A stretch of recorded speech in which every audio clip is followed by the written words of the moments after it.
What is it about Shakespeare that makes it, you have made this so fresh. This is, I've never seen this, how many times have I seen Midsummer? We've all seen Midsummer Night's Dream, but we have not seen it like this. What is it about Shakespeare and you?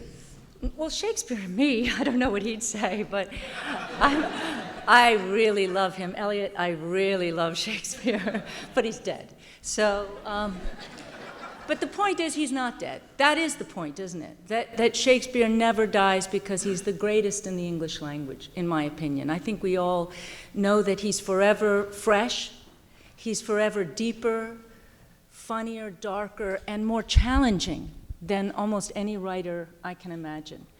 Look, you saw this. I mean, the thing that kills you when you see or read Midsummer, we didn't begin it this way, but it really begins with a guy saying, I raped you, now I'm going to marry you. I've raped and conquered you, now you're going to be my wife.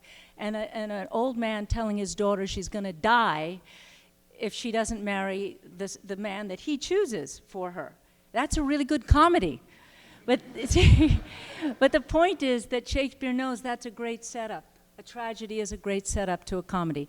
I didn't begin it that way, but I just wanted to say that because he takes you on this roller coaster where you don't know, like in Titus, you don't know who the protagonist is. That always really shocked me, that aren't we supposed to love Titus?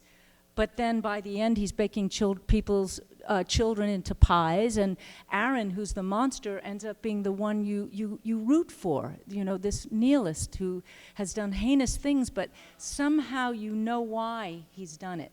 And even in something like Taming of the Shrew, which I've directed but not on film, Kate, has the best speeches because she's smarter than everybody, and she's not just going to put up with any idiot that comes to woo her.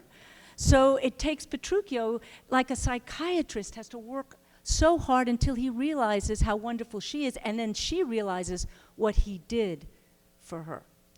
That is so complex, and the thing about him is, I love this. The brothers Quay, who are these wonderful animators who worked on Frida with me, they once described something, so I'm not going to steal it from them, but I do love it, so I'll credit them. They said that they like to create art, and I as well, where it's like you're on an elevator, and you can get off on any floor. So what Shakespeare does is he writes for the groundlings, and he writes for the gods, and he writes for the spirits, and he writes for the common Joe and common Joess.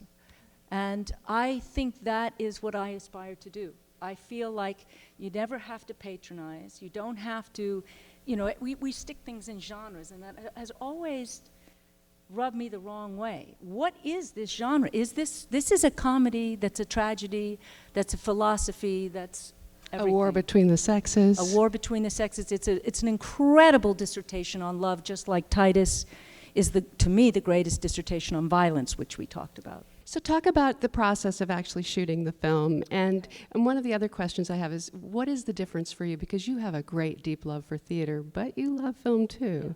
What are the differences here?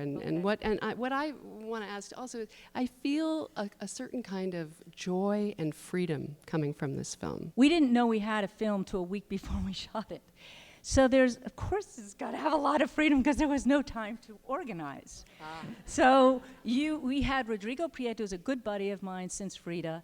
He loved the production, he just came to see it, and I said, okay, let's go.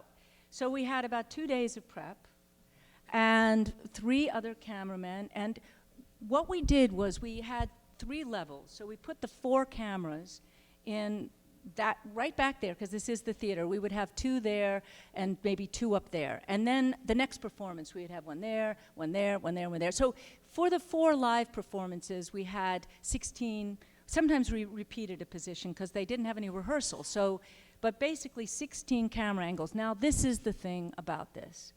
That means if you were in the audience and you sat there, which you'd think would be prime with the wall, quite often Lysander's back was to you. But now we had a camera over there, or we went on stage. In the daytime, during the 4 hours of day before they shot it, before they did their show at night, we had an audience, invited an audience, and we had Steadicam and handheld. Rodrigo did his handheld, and we went on stage. So we had all the reaction shots. So the film, there are things you can't get in a movie that you can only, as you all know, you're theater goers, I can feel it, you can only get in live theater. But what you do get in this is all the best seats in the house for every moment. Greg will attest to that because we had to get up there high so you could see that fabric go up. Seriously, it's much better to be in the theater going like this. But film is horizontal. The theater was vertical. We were up and down, but we were able to stick those cameras. When Puck comes out of the sky, no one gets to see that position. You know, we just went underneath her. It looks like a visual effect, but it's not. We're just shooting right below the projection. So you must have done some intricate planning, though, in terms of none at all, really? 2 days. That's hard to believe. Okay. I thought about it. I wanted to shoot it, but I didn't want to shoot. Had anybody seen the Magic Flute either live or on from your the Magic Flute? My Magic Flute. Yeah, of course. Well, that was the first live HD from the Met. I directed the production, but not the television. I thought they did a great job. It was 10 live cameras, and I worked with the director, but that's still, all the cameras are out there, and it's cut live. And this opportunity that came from Ben Latham-Jones, who brought the money to it from Londinium, and he runs Ealing Studio, allowed us the opportunity to do a cinematic version of this. So it is, I think, we hadn't seen it with an audience. I tell you what made us very nervous today, and you have to tell me. The laughter that's there, we thought, is that going to put off the audience here? No? We were part of it, I thought. Because that was our biggest concern in the mix was, are you going to feel, well, why are they telling us to laugh? We hope that you would laugh with that audience, because of course there are places where the audience would laugh almost the same time every night, especially when the actors have done 80 performances. So I say no planning. 80 performances and 6 weeks of rehearsal is not normal for a movie. So you get actors who are really comfortable and like when Max Casella does that blah, blah, blah, blah. It was much more than on the first performance, let me tell you. It just grew and grew and grew, and then finally went, okay, that's it. That's the thing. And it does work. He pushes it so far that final death throw really is great. But most of the audience never sees, if you're behind, you never see the court. You're seeing the back of their heads. So this was a really exciting thing for us in the editing. And Elliot also got to write, he did a full score with live musicians and tape, but then when the movie was finished, because he does a lot of movies, and he was able to actually then score to the emotion, not just the images, but the emotion, because now he could see the tear in Hermia's eye, or Lysander's eye. And some of the love themes that are in here, I'm sure that Zachary and Greg are surprised because that music is new. Mm. And he was able to then do 5, by reorchestrating that love theme, it happened 5 times. And it brings in a whole nother level of emotion to the movie that you couldn't do in the theater. We don't have all the musicians, and because theater changes every night, you can't, the timing would be a problem. So this was an opportunity for you to really mix the two things all together. I think so, and I really do believe that is a new medium. It's not that people aren't doing it, but they're not, because of money, unions, whatever it might be, it's very hard to get that ability to go on stage and shoot.